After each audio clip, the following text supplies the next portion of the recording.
walk us a little more through your journey, like to where you are today. Your book obviously has had some success. Your podcast has had some success. Talk a little more about that entrepreneurial journey.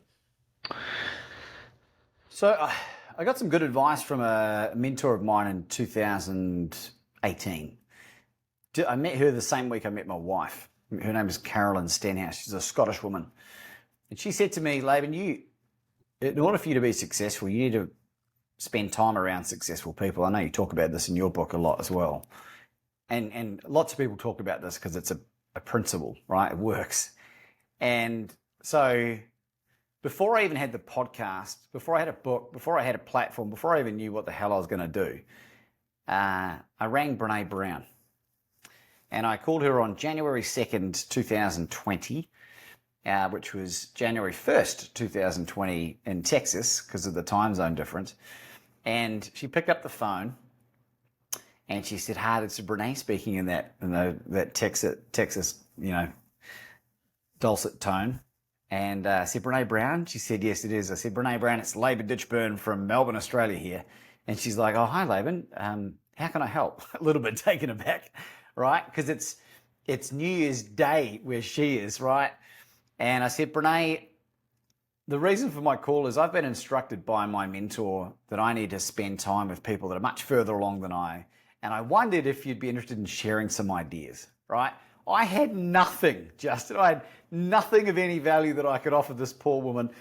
And she said to me, "Laban, I'm about to sit down and have New Year's Day dinner with my family, but if you'd be so kind to send me an email, I'll come back to you."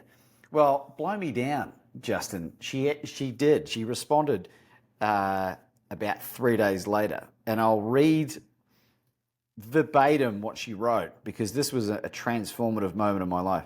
She says, "Hi, Laban. Thanks for emailing. With my family, university, and book commitments, I can't take on anything else this year and deliver it in a way that's meaningful. I wish you great success on your journey." Well, when you get an email response from someone that big, all right, it does a lot for the confidence, right? She could have easily chosen to ignore that. She could have easily not answered the phone. But what it did, Justin, is it sparked this idea in me and this fearlessness that sort of evolved into this courage coaching that I do now. Now, 8 episodes into the podcast, I'd brought on a number of really brilliant people from the Australian speaking realm, some of whom I'd been connected to from networking there and an event that took place just before lockdown. But 8 episodes in, I rang Les Brown. There's a theme here with the Browns, right? Now, for those who don't know Les Brown, once you finish watching this, get on YouTube and just search for Les Brown and your day will be infinitely better. So Les Brown, he's 77, picks up the phone, he says, "Hi, Les speaking." I said, "Les Brown?" He said, "Yes, it is." I said, "Les Brown, it's Laban Ditchburn from Melbourne, Australia here." You can see there's a geographical anchor that I put in there for some reason that just it helps people have a visual of where you are, right? So he says, "Well, hi, Laban, how can I help?" I said, "Les, I'm a huge fan of you and your work," and his work had been instrumental in years prior helping me get out of some pretty dark spots. And I said, "I'm also the host of an incredible podcast series called Become Your Own Superhero, and I'd be honored if you came and shared your amazing story with our audience." Well, he says to me, "Well, when are you thinking, boy?" And I said, "Well, to be honest, Les, whenever you're available works with me." So, and I didn't tell him that I had 10 subscribers at the time, 5 of whom were family members. But had he asked, I would have told him, but he didn't, so I didn't. So we scheduled it for Tuesday midnight my time, which was Monday morning his time, and I nearly missed it, Justin. It's my beautiful wife, Anna, I have to credit with saying, "Are you sure it's not on now?"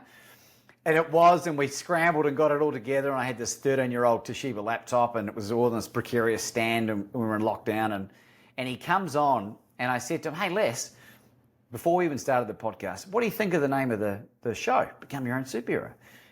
And if you've ever heard Les speak, he just absolutely humbled me with how he spoke about this podcast name.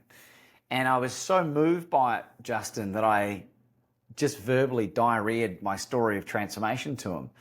I don't know why, I just did. And the drink and the drugs and the gambling and the philandering and all the stuff. And he just let me finish with the patience of a saint. And Steve Hardison, who I know Jonathan Kaiser knows, says, "The power is in the listener." That's something that really resonated with me. And Les had that power because he was listening. And he let me finish. And he said, "Congratulations, Laban." I said, "Thanks, Les." He goes, do you have a book?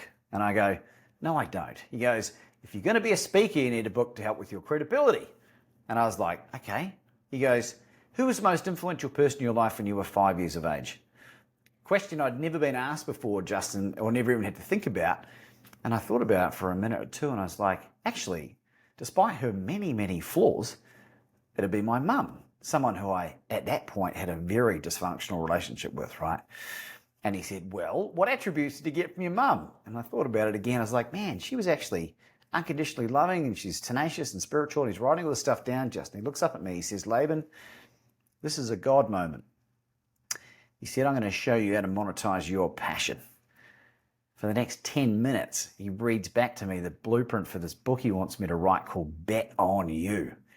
He said, Laban, you're going to write the book. You're going to turn that book into a keynote. You're going to turn that keynote into a 3-day retreat.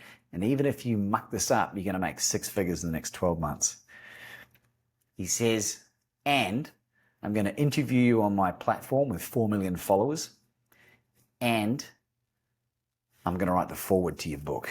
Wow. And this is mid-May 2020, right? I never finished high school, Justin. I never went to college. I'd never written anything in my life. And in a moment of complete and utter insanity, I said, Les, if you're going to write the foreword to my book, I'll have it to you by June 30, 2020. And in 6 weeks of the strictest lockdowns of anywhere on the planet, I pumped out 33,000 words of the first draft of my book, Bet on You, delivered it to Les's inbox as promised, and completely changed my life in the process. That book came out at the end of 2021, and last year in Atlanta, Georgia, my wife and I, Anna, had dinner at Les Brown's home, just the three of us, where he wept after sharing some challenges that he was going through with his own family.